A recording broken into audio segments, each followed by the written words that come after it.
Welcome back, everyone, to the Deep Dive. Today, we're digging into best practices for data collection and prep, Ooh. and we've got a fantastic paper to guide us. Yeah. It's a feature topic on reviewer resources from the journal Organizational Research Methods. Okay.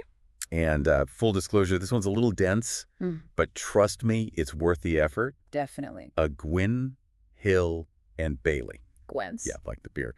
They lay out some seriously important stuff for anyone doing empirical research, whether it's quant or quant. What's fascinating is that this article isn't just about, ticking boxes on a checklist. Right. It's about addressing a fundamental challenge in research, the reproducibility crisis. Okay, so let's pause right there. For anyone who's not familiar with that term, what exactly is the reproducibility crisis? Imagine a scientific study is like a recipe. Okay. Someone follows the steps, gets a result. Uh-huh. But if someone else tries to follow that same recipe and gets a completely different outcome, that's a problem, right? It means something's off with the original instructions. So in research, it means you can't reliably reproduce the findings of a study. Exactly. Yeah. And this paper argues that a lot of this stems from shaky data practices, especially during collection and preparation. Makes sense. Yeah. It's like trying to bake a cake with missing ingredients Right. or a faulty oven. Exactly. You're not going to get a consistent result. Nope. So how does this article try to fix that? Well, Aguinis, Hill, and Bailey provide a framework for improving rigor and transparency, Okay. and it all starts with the data collection phase. All right. Let's dive into that. Okay. What's the first thing researchers should be thinking about? Research design. Okay. And it's not just a formality. Mm-hmm. Your design choices have huge implications for what conclusions you can actually draw. So it's not enough to just gather some data and hope for the best. No, not at all. If you're trying to claim that A causes B, your design needs to back that up. The article highlights Chen et al.'s 2018 study on team reflexivity as a great example. Remind me what that one was about again? They were looking at how team reflexivity, which is basically the ability to reflect on team processes, impacts well-being. Mm-hmm. They used a quasi-field experiment, meaning they had a control group and measured burnout before and after their intervention. That's clever. Because they had a control group, they could actually show that any changes in well-being were likely due to the intervention and not something else. Exactly. It's a design that supports a causal claim. Now contrast that with Truelove and Kellogg's 2016 study, where they spent a year embedded in a car-sharing company, Wow. observing meetings, conducting interviews. This is more like building a theory from the ground up, right? Exactly. It was an inductive ethnographic approach. Yeah. Perfect for generating theory. Okay. Both studies were rigorous, but the designs were very different because the research questions were different. So lesson 1. Choose a design that aligns with your research goals and allows you to answer your questions in a robust way. Yeah. Got it. What's next on the checklist? Control variables. These are crucial for isolating the relationships you're really interested in. Okay, back up a sec. Sure. What do we mean by control variables? Think of them as factors that could muddy the waters, so to speak. Yeah. Say you're studying the impact of, employee training on job performance. Right. Well, things like prior experience or even personality could also affect job performance, right? Those would be potential control variables. So by taking those factors into account, you can be more confident that any changes in performance are actually due to the training and not those other things. Precisely.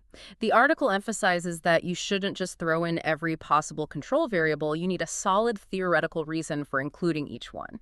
So it's not just about adding variables for the sake of it. Right. It's about choosing the right ones Right. based on the existing literature and your specific research question. Exactly. And Aguinis, Hill, and Bailey praised Chu et al.'s 2017 study for doing just that. Okay. They were looking at how managers become leaders. And they carefully selected control variables like prior leadership perceptions, gender, and personality.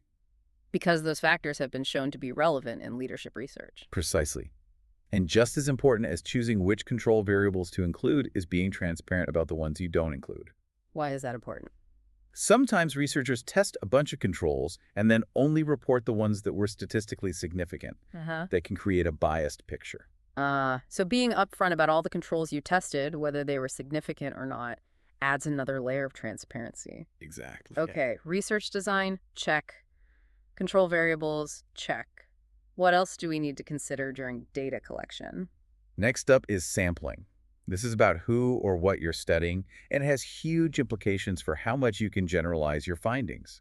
Right, because if you only study, say, college students, You can't necessarily say your findings apply to the general population. Exactly. And again, transparency is key. The article highlights 2 studies that did a great job explaining their sampling choices. Call, Nary, and Singh's 2018 study on corporate divestments. Which use a massive database, right? Yep, the SDC Platinum database, plus Compustat and ExecuComp. They were very clear about where their data came from and how they narrowed down their sample. Then there's Fulmer et al.'s 2018 study, which took a very different approach. They were looking at how people react to feeling like they don't fit in at work. That's the one.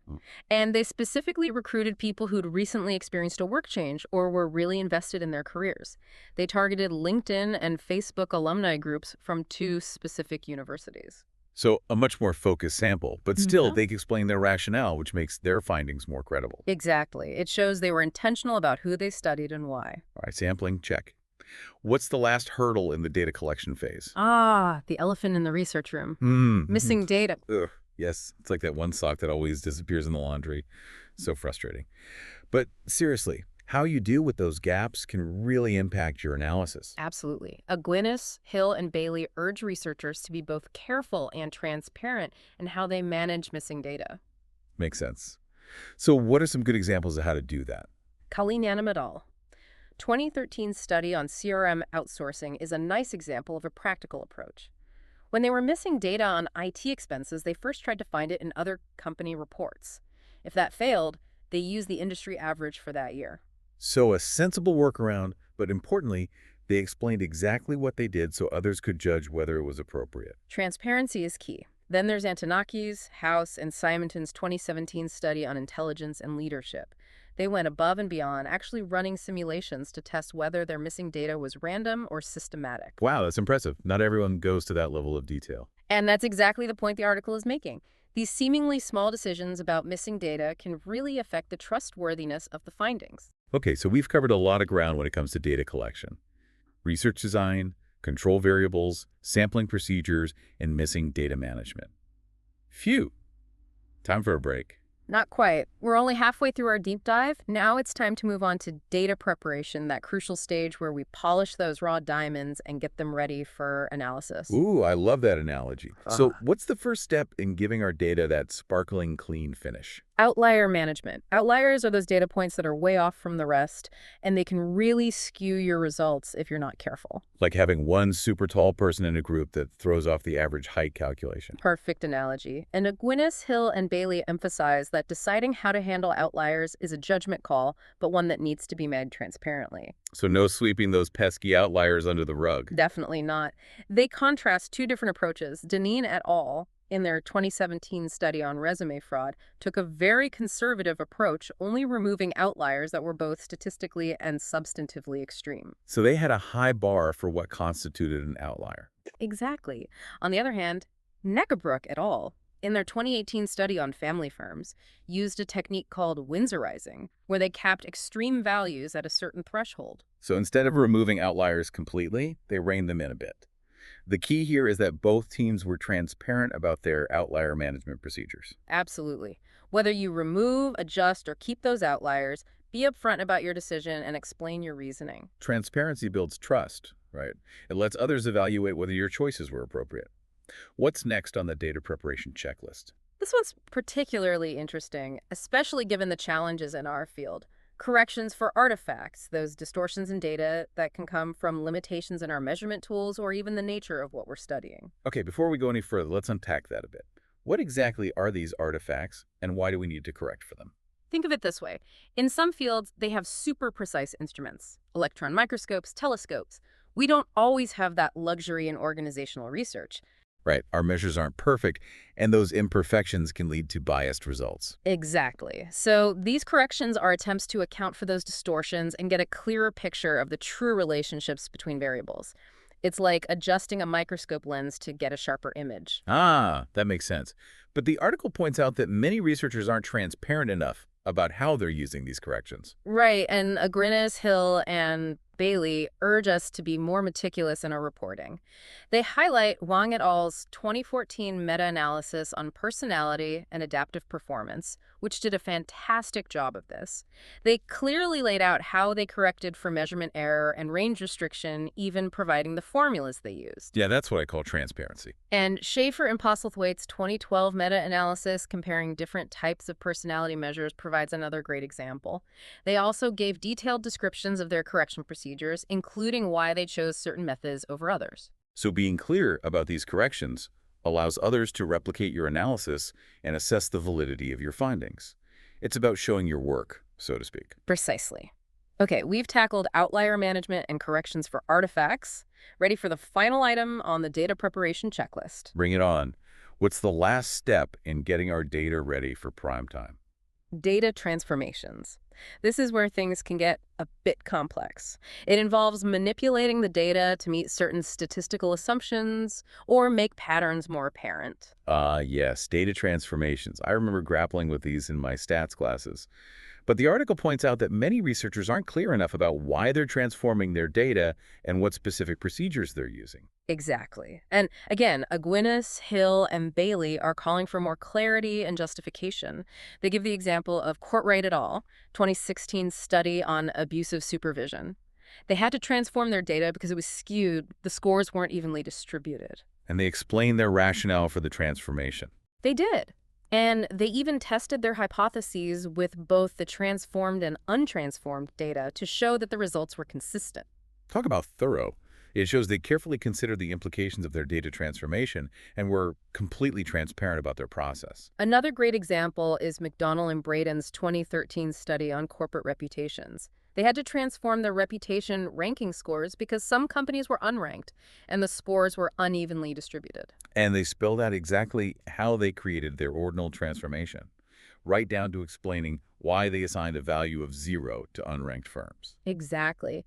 This level of detail not only enhances transparency, but also helps readers understand the nuances of the data and the decisions made during analysis.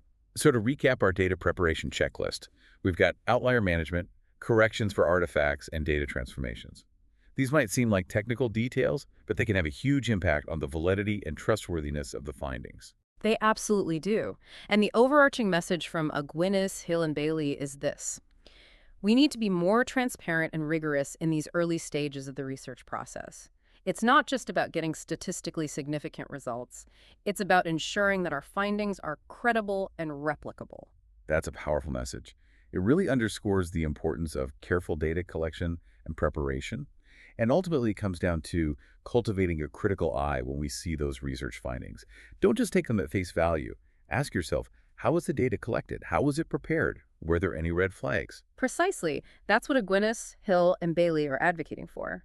A more informed and discerning audience for research. This all ties back to that reproducibility crisis we talked about earlier, right? Yeah. It's not just about catching errors or misconduct. It's about ensuring that research is transparent and rigorous enough to be replicated, built upon, and ultimately used to advance our understanding of the world. That's a brilliant insight. This article isn't just a set of guidelines, it's a call to action for the entire research community to raise the bar for quality and transparency.